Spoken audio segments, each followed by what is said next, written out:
I'm Zach. And I'm Darcy. Did you know that pornography doesn't have to destroy you or your marriage? We're the parents of 8 active members of the Church of Jesus Christ of Latter-day Saints, and we love to help people just like you.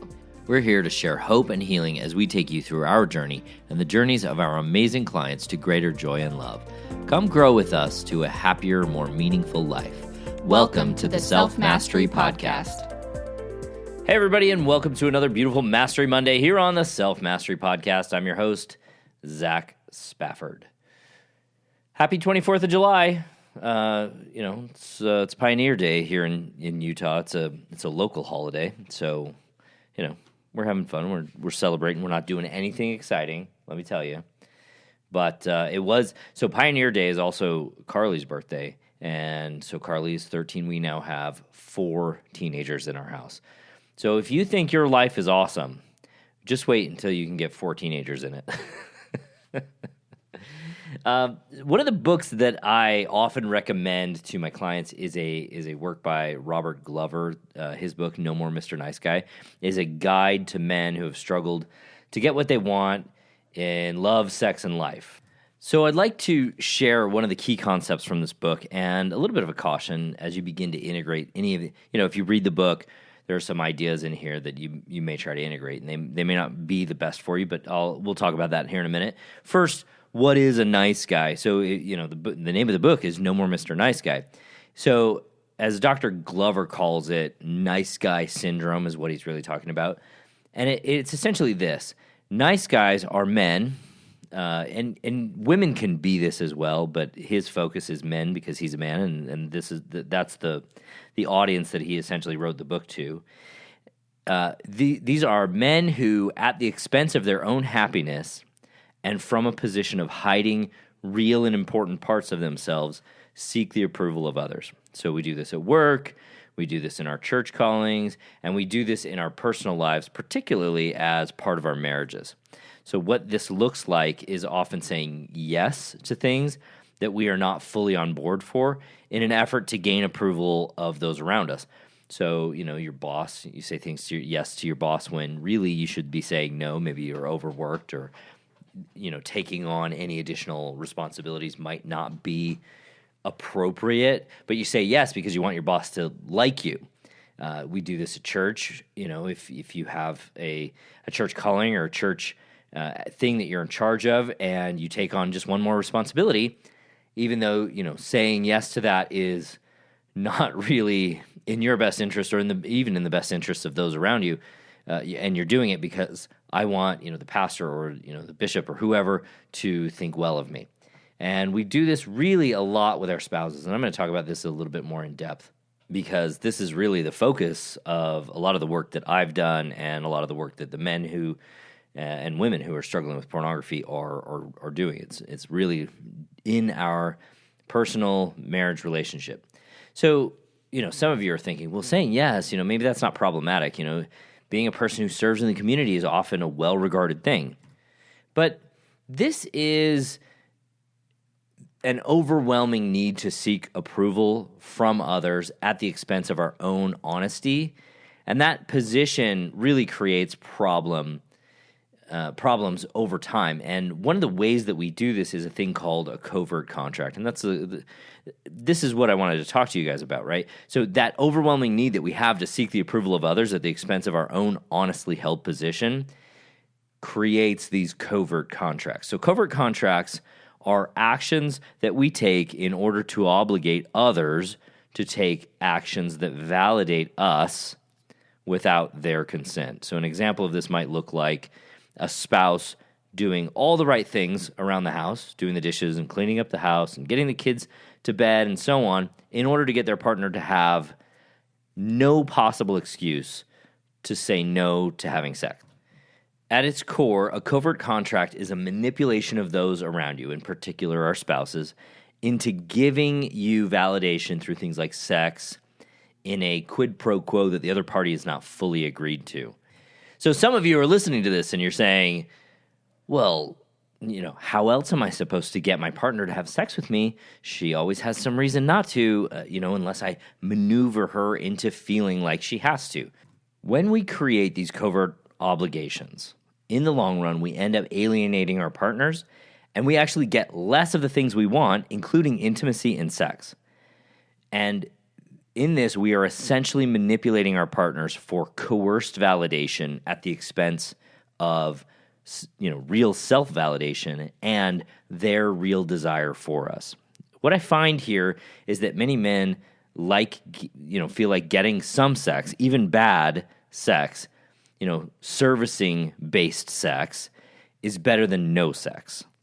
What we fail to see from that particular perspective is that the servicing sex that we end up getting isn't fulfilling, but we can control to some degree when we get it.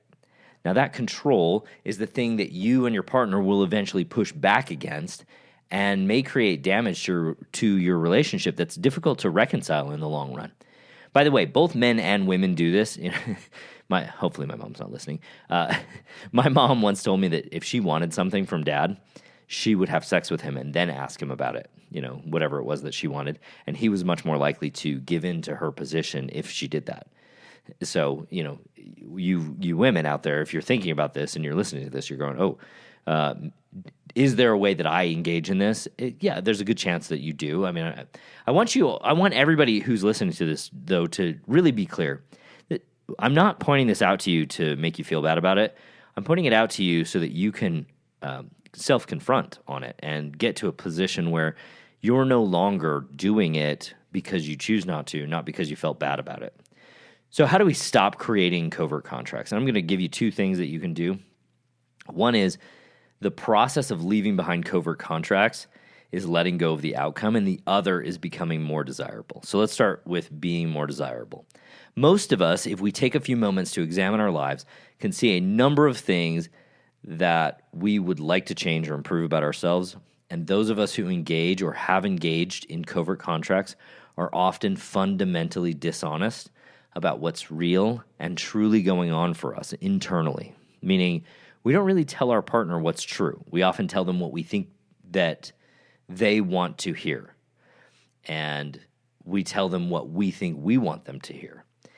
Now, this is a difficult issue for many of us because we can get things from others if we tell them what they want to hear, and we can get a lot of validation and gratification at very little immediate cost if we withhold our true position on issues that are big and small.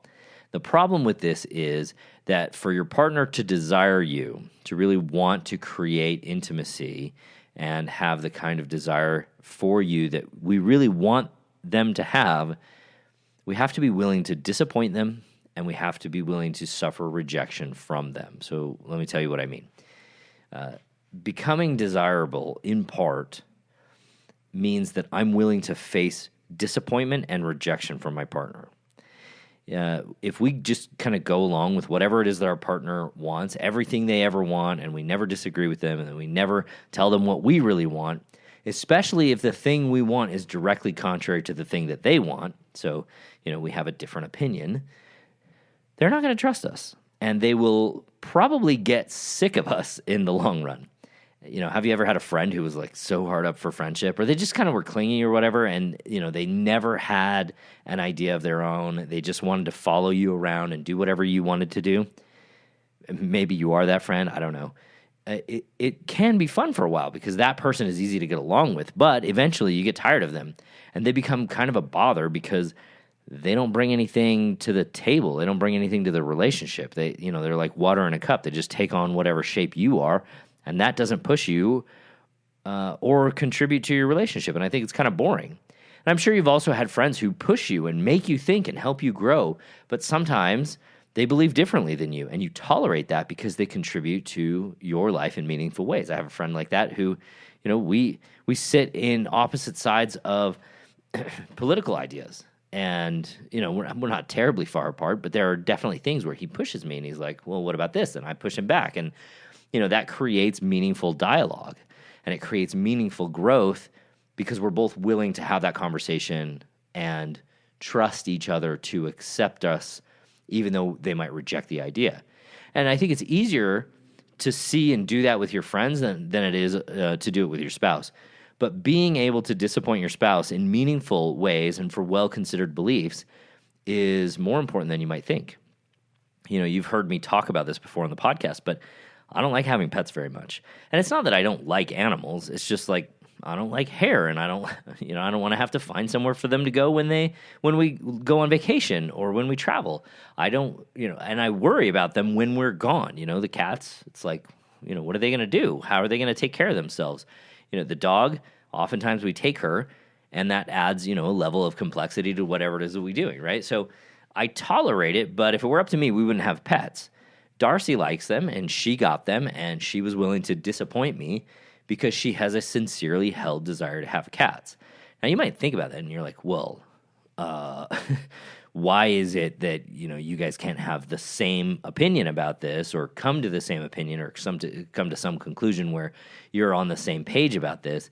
Because, conformity is really important. Well, I'm going to tell you right now, conformity is actually problematic in your relationship if it's contrary to your honestly and truly held opinion.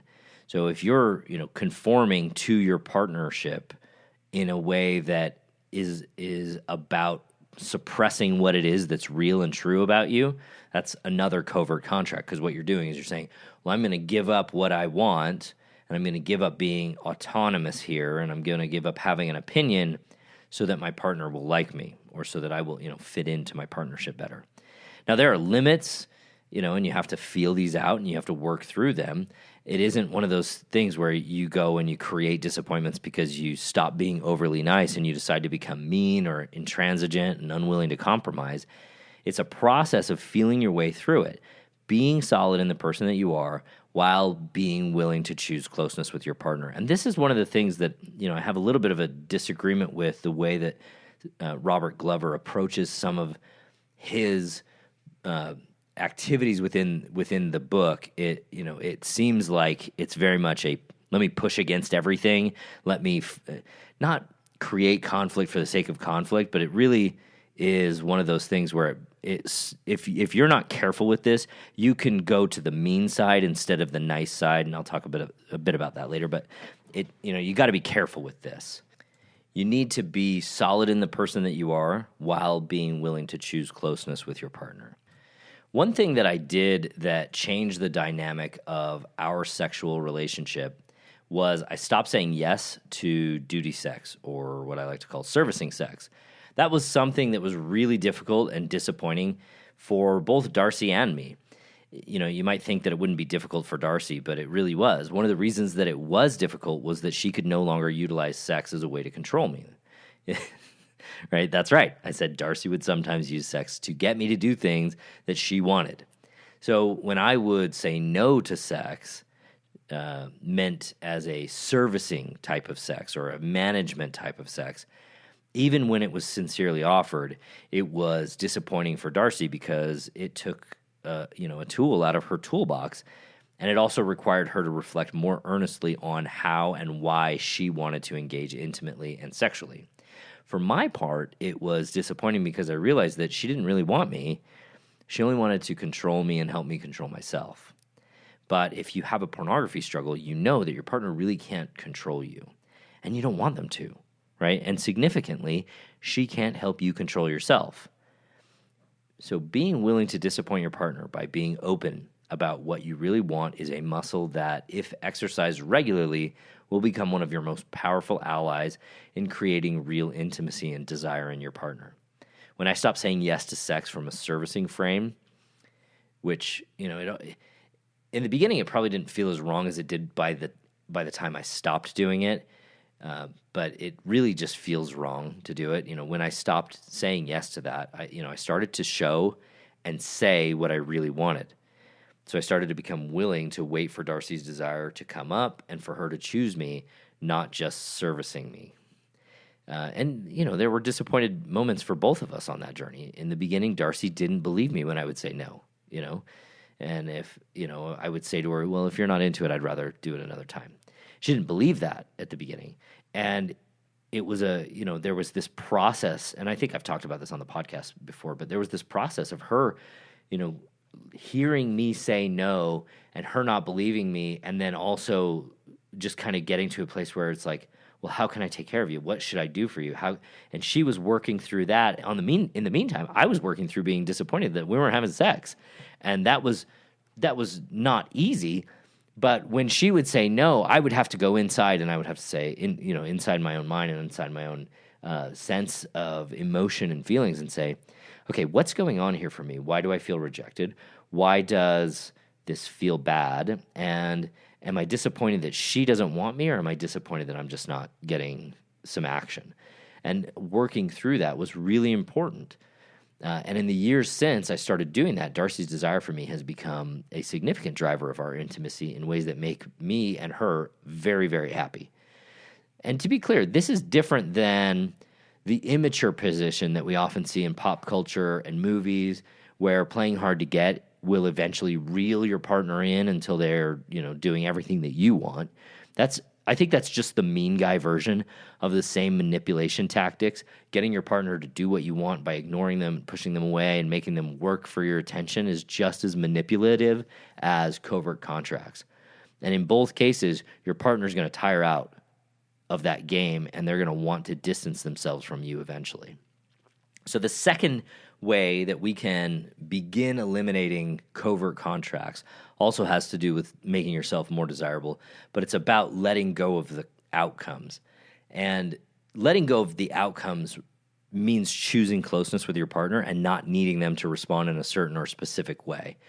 So the interesting thing about this is that you might end up doing the same things, like washing the dishes or cleaning the house and putting the kids to bed, all the things that you might have done previously to lift burdens from your partner's life in an effort to obligate them to a specific response in the bedroom, maybe.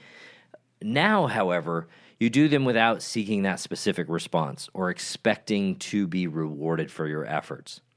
You do them because you are a partner with your spouse. You want them done, right? Or you have committed to doing them. Those are really the only reasons for you to do things in your relationship. Because you're a partner, because you want them done, or because you've committed to doing them.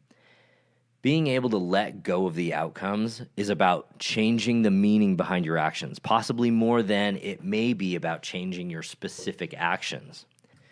Which really is, what you do is important, why you do it is the key. So back and foot rubs are a good example of this in my life. If I wanted sex, I would make sure that I gave Darcy foot rubs in the morning and back rubs in the evening, and it was essential to our sex life, and it was kind of a currency. And it meant that if I did enough foot rubs or back rubs, that I would get sex.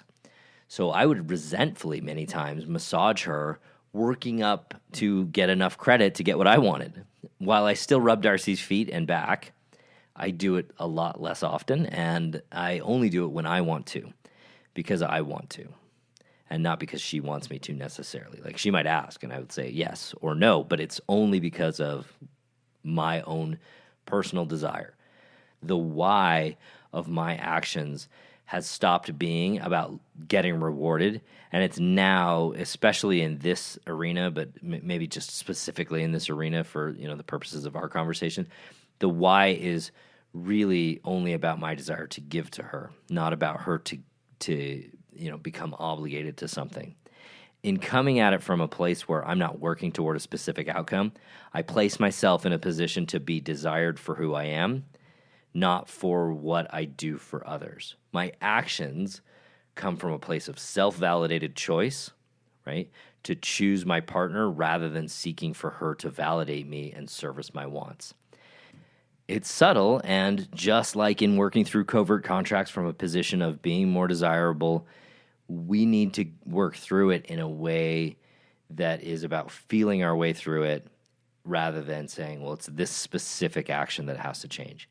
And really, in this particular space, letting go of the outcomes, a good question to ask yourself is, what am I trying to get out of doing this?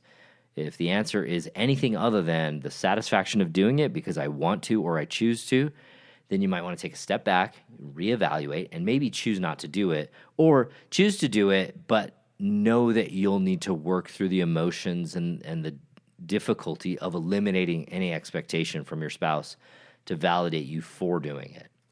So I hope that's been helpful. I would recommend that anybody read No More Mr. Nice Guy. I would, again, this is my caution. Be careful about what he's asking you to do in parts of it, because some of it is kind of I don't know, it's the selfish version of the mean guy, and it pushes back, I think, a little harder than what you really want to go for. What you really want to go for is becoming a solid self. So this is differentiation. We get back to that same concept. Becoming a solid self who chooses closeness with their partner, not someone who manipulates their partner into giving them things either from a mean position or from a nice position. All right, you guys, I love you. Have a great week, and I will talk to you next week. Bye. Thanks for listening to the Self Mastery Podcast. Every day, Darcy and I work with amazing men and women to remove pornography from their lives and relationships.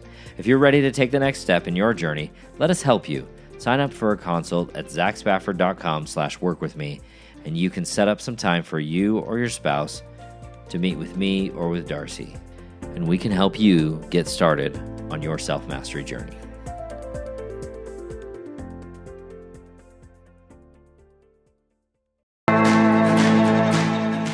Thanks for listening to Thrive Beyond Pornography. If you're seeking guidance and support to overcome pornography for good and begin creating a thriving life beyond it, check out my free webinar, How to Overcome Pornography with Skills That Actually Work.